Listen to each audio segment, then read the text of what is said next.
இன்றைக்கி அடை ப்ரீமிக்ஸ் எப்படி பண்ணலான்றதை பார்க்கலாம் வாங்க. அரிசி, பச்சரிசி, இட்லி அரிசி எல்லாம் உங்களால் வாஷ் பண்ணி நல்ல வெயில் இருக்கிற அன்றைக்கி காய வச்சு மிஷினில் கொடுத்து அரைக்க முடியும்னு அரைச்சிக்கோங்க.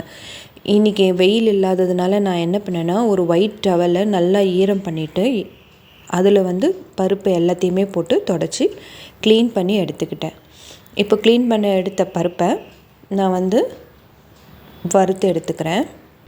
எல்லா பருப்பு, அரிசி எல்லாமே என்ன எவ்வளோ அளவுன்றதை நான் டிஸ்கிரிப்ஷனில் கொடுக்குறேன், அதை பார்த்து தெரிஞ்சுக்கோங்க.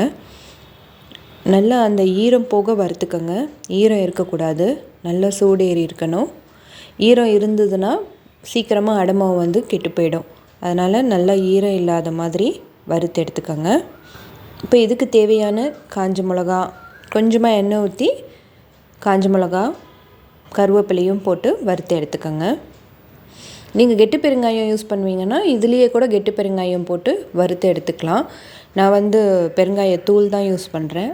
அதனால் நான் அப்படியே ஆட் பண்ணிப்பேன் அரைக்கும் போது. இப்போ இதில் தேவையான உப்பு அப்புறம் பெருங்காயத்தூள் சேர்த்து நல்லா கொஞ்சம் கொரப்பாக அரைச்சிக்கோங்க. அடைக்கு எப்பயுமே கொஞ்சம் கொரப்பாக இருந்தால் தான் நல்லாயிருக்கும். ஆற வச்சு எடுத்து ஒரு ஜாரில் போட்டு வச்சுக்கோங்க, ஈரம் இல்லாத ஜாரில். இப்போ இதை வச்சு எப்படி ப்ரீமிக்ஸ் பண்ணலான்றதை பார்க்கலாம். இப்போது இந்த ஆல்ரெடி நான் மாவை ஊற வச்சுருக்கேன். இதில் ஒரு தாளிப்பு போட்டுக்கலாம்.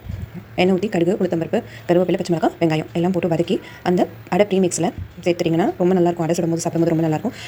உங்களுக்கு ஊற்றும் போது ரொம்ப திக்காக இருந்தால் கொஞ்சம் தண்ணி ஆட் பண்ணிக்கோங்க. மாவு பதத்துக்கான கன்சிஸ்டன்சிக்கு நீங்கள் பண்ணிக்கோங்க. மாவு இல்லாத சமயம் இதை நீங்கள் இன்ஸ்டண்ட்டாக 1 மணி நேரம் எடுத்து பவுடர் போட்டு 1 மணி நேரம் ஊற வச்சு தோசை சுட்டு சாப்பிடலாம். சாஃப்டாக தாங்க இருக்கும், சாப்பிடும்போது ரொம்ப நல்லாயிருக்கும். ட்ரை பண்ணி உங்களுக்கும் இந்த அடை ப்ரீமிக்ஸ் வேணும்னா எனக்கு டிஎம் பண்ணுங்கள், நான் உங்களுக்கு டீட்டெயில்ஸ் சென்ட் பண்ணுறேன். 500 grams 175 rupees. ட்ரை பண்ணி பாருங்கள், உங்களுக்கு நிஜமாலே ரொம்ப பிடிக்கும். தேங்க்யூ.